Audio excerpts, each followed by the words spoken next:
Okay, all of your equation solving life in algebra, even trig equations, what the techniques that you have for all of those things are ways of turning equations into polynomial equations. We funnel everything into polynomial equations. If an equation's got radicals in it, we're going to square both sides or something to turn it into regular polynomial pieces. And then, once we've got a polynomial equation, we move everything to one side, and we either factor or use the quadratic formula or somehow find where this thing is equal to 0. So all of your equation solving life has been building up to this idea of finding the zeros of a polynomial, and we're not super good at it if they get this long. Heck, it's a little complicated if the polynomial gets a little bigger.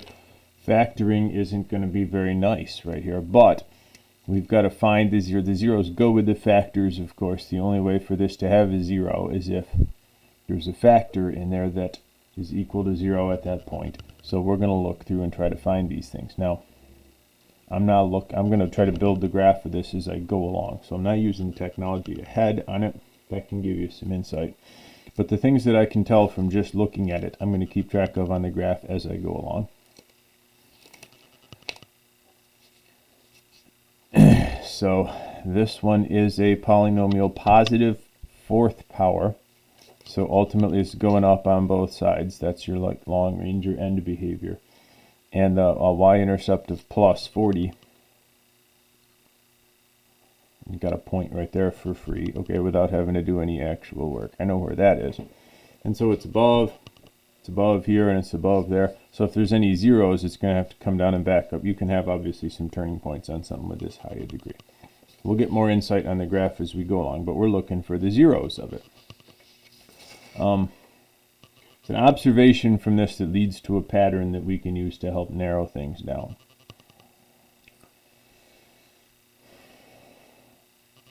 But I want to look at the possibilities first. I want to look at possible rational zeros.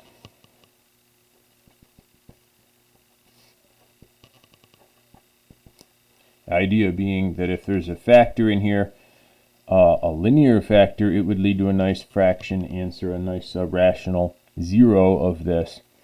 And it might look like, if it's got something like this and this, the factor might look like something like 3x minus 10 or something like that, leading to a 0 of x equals 10/3. And so the factors would have to go, the first thing would have to go into this, and the last number would have to be a factor of 40. So the observation is that these fractions that you might end up with it, the numerator has got to be a divisor of 40, factor of 40, and the denominator has got to be a factor of 3, divisor of 3. And that's still a fairly big list. This has got to be 1 or 3, positive or negative. But there's more things with 40. So I could have plus or minus 40, plus or minus 20, plus or minus 10, plus or minus 8, plus or minus 5, 4, 2, 1 for numerators. And divisors of 3 is just 3 or 1. Well, positive or negative 3 or 1. So it could be any of those things over 1, or it could be any of those things over 3. So that list is all possibilities. And then plus or minus 40 over 3, 20 over 3, 10 over 3, and so on. So that seems like a lot of things to check, but we've already narrowed it down as far as rational zeros. We've narrowed it down to just a finite list of things, at least, that are possible rational zeros. Now you can have quadratic factors in there that give you irrational zeros also. We're not going to look for those yet. But going to narrow this list down an awful lot by making an observation. We got a lot of tools that apply to this thing, but the fact that this one has all plus signs everywhere, there's no way I could plug in a positive number into this and end up getting 0 out of it, because everything's adding up all positive. So this one's got no positive real zeros, because there's no minus signs anywhere to make that come out to 0. Now, that's part of a pattern called Descartes' rule of signs.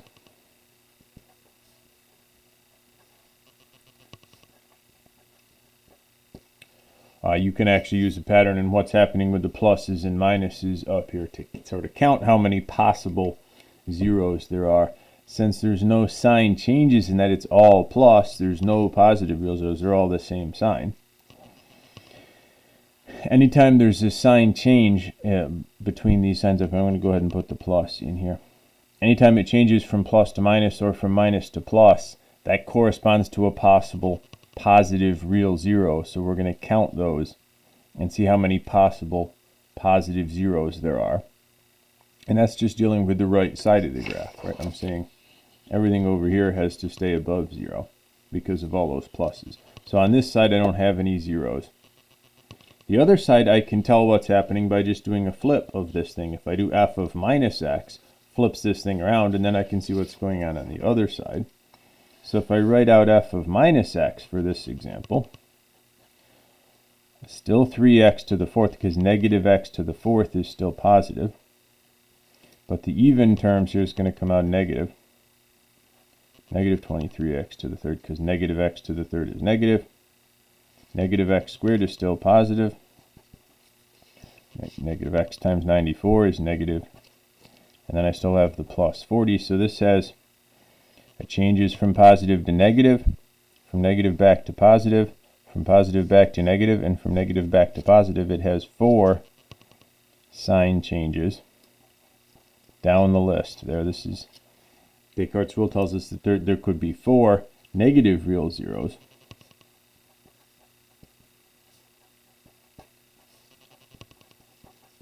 As many as 4 negative real zeros, or maybe there's 2 negative real zeros and 2 complex, right? The complex zeros come in pairs, because if you have a complex zero, it comes from a quadratic formula, has that plus or minus in there. If one of them complex, they're both complex, so they come in pairs.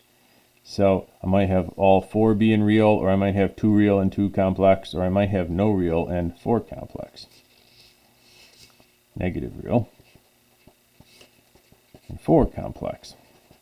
Okay, the complex ones always come in pairs, so you can work your way down from here. This is the most there could be. Now, it would be a terrible example if I didn't actually have any real zeros in the thing. That'd be a terrible example to start with. Could be one of these though, and if there's some real ones, I'm going to look on this list of possibilities that I got, but I know they need to be negative now, so I'm going to try out the negative ones. I'm going to make a separate video of going through some negatives, because it still seems like a lot of trial and error, but we get a lot of insight from the results of testing these things, even if they don't turn out to be zeros. So I'm going to make a separate video on testing, looking for positive real zeros, and how we can work this thing down from there. I'll put that up in a second video here to keep the length fairly short.